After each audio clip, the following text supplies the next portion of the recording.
साजिश के जो तार पाकिस्तान से जुड़ रहे हैं उसका सूत्रधार है हरविंदर सिंह रिंदा, जिसके बारे में अभी पटियाल साहब बता रहे थे। ये कि खुद आईएसआई की मान में मुंह छुपाकर बैठा है, लेकिन हिंदुस्तान के खिलाफ साजिश लगातार रच रहा है। देश के इस गद्दार के खिलाफ महाराष्ट्र, पंजाब और चंडीगढ़ में हत्या की कोशिश और फिरौती के दर्जनों मामले दर्ज हैं।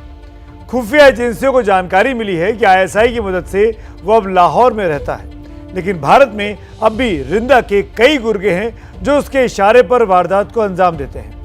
लुधियाना कोर्ट कॉम्प्लेक्स ब्लास्ट और नवा शहर सीआईए स्टाफ ग्रेनेड अटैक में भी रिंदा का नाम ही सामने आया था, और अब करनाल केस में रिंदा का नाम आने के बाद पुलिस ने उसके खिलाफ नामजद मामला दर्ज किया है। रिंदा की कुंडली देश के खिलाफ गतिविधियों से भरी पड़ी है और इस बार भी वो बड़े हमले को ही अंजाम दिलवाने की फिराक में था, जो कि फेल हो गया।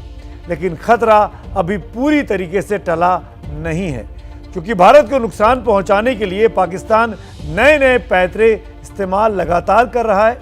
रिंदा की साजिश, पटियाला की हिंसा और सांबा में मिली आज की सुरंग, ये सब कुछ आपस में पाकिस्तान से सीधे तौर पर जुड़े हैं।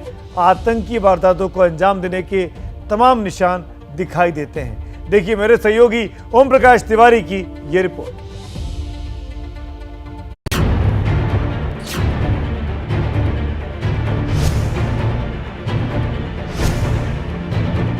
आतंकियों की साजिश बड़ी थी, लेकिन उससे बड़े इरादे करनाल पुलिस के थे। इसीलिए एक बड़ा हमला नाकाम हो गया। लेकिन आगे खतरा और बड़ा है, क्योंकि इस साजिश के सारे तार आखिर में पाकिस्तान से जाकर मिलते हैं। पुलिस के मुताबिक पाकिस्तान में बैठा रिंदा सिग्नल और बिप ऐप के जरिए बाकी आतंकियों से संपर्क में था। आतंकियों को कहां जाना है, किससे मिलना है, सारी जानकारी इन्हीं ऐप्स की मदद से संदिग्धों को भेजी जा रही थी। लुधियाना जेल में बंद रिंदा के करीबी राजवीर ने सबसे पहले गिरफ्तार संदिग्धों में से एक गुरप्रीत को रिंदा की सिग्नल ऐप की आईडी दी थी। सिग्नल एक मैसेजिंग ऐप है। ड्रोन के जरिए पाकिस्तान से जो हथियारों की खेप भेजी गई थी, वो फिरोजपुर में आकाशदीप नाम के शख्स के खेत में गिराई गई थी। हथियार पहुंचते ही रिंदा ने बिप मोबाइल ऐप के जरिए आदिलाबाद की लोकेशन गुरप्रीत को भेजी थी। राजवीर ने उसकी जो है संपर्क उससे हरविंदर सिंह रिंदा जो पाकिस्तान बेस्ड है उससे उसकी बात करवाई। इसके बाद में पिछले 9 महीने से लगातार कांटेक्ट में थे। वो वहाँ से सप्लाई इसको भेजता था, ये उसकी बताई गई लोकेशन पर रख के आता था और उसके बदले में इसको पैसे देता था। आप देख सकते हैं सामने जो इनोवा गाड़ी है, इसी इनोवा गाड़ी से चारों संदिग्ध आतंकियों को गिरफ्तार किया गया है। और आप सामने देख सकते हैं जो बीडीएस की टीम है वो इसी इनोवा गाड़ी की अभी पड़ताल करने में जुटी है। बीडीएस की टीम ने जो इसमें से 3 आईडी मिली थी उनको डिस्पोज किया और अब एक बार फिर से जो बीडीएस की टीम है वो पूरी गाड़ी को एग्जामिन कर रही है। चिंता की सबसे बड़ी बात यह है कि पाकिस्तान ने भारत के 2 बड़े दुश्मनों की दोस्ती करा दी है। जानकारी के मुताबिक भारत को दहलाने के लिए आईएसआईएस और खालिस्तान समर्थक ताकतों ने हाथ मिला लिया है। फिरोजपुर में हथियारों की डिलीवरी होने से ये बात और पुख्ता हो गई है।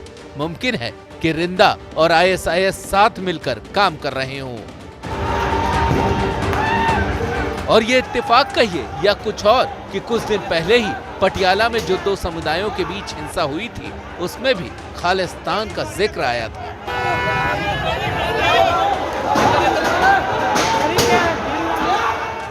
पाकिस्तानी साजिश का सबूत सांबा में मौजूद ये सुरंग भी है, जिसे आज बीएसएफ ने ढूंढ निकाला। 1 किलोमीटर लंबी ये सुरंग अमरनाथ यात्रा को दहलाने और नार्को टेररिज्म के मंसूबों को अंजाम देने के लिए बनाई गई थी।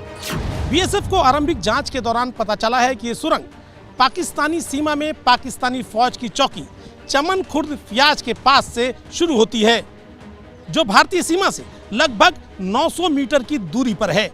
इसके बाद ये सुरंग भारतीय सीमा में आकर लगभग 150 मीटर की दूरी पर खुलती है। यानी कुल मिलाकर 1 किलोमीटर लंबी ये सुरंग पाकिस्तानी फौज की देखरेख में खोदी गई। सुरंग की जांच का मामला अब एनआईए को सौंप दिया गया है। जम्मू से संवाददाता पवन चौधरी के साथ दिल्ली से ओम प्रकाश तिवारी की रिपोर्ट।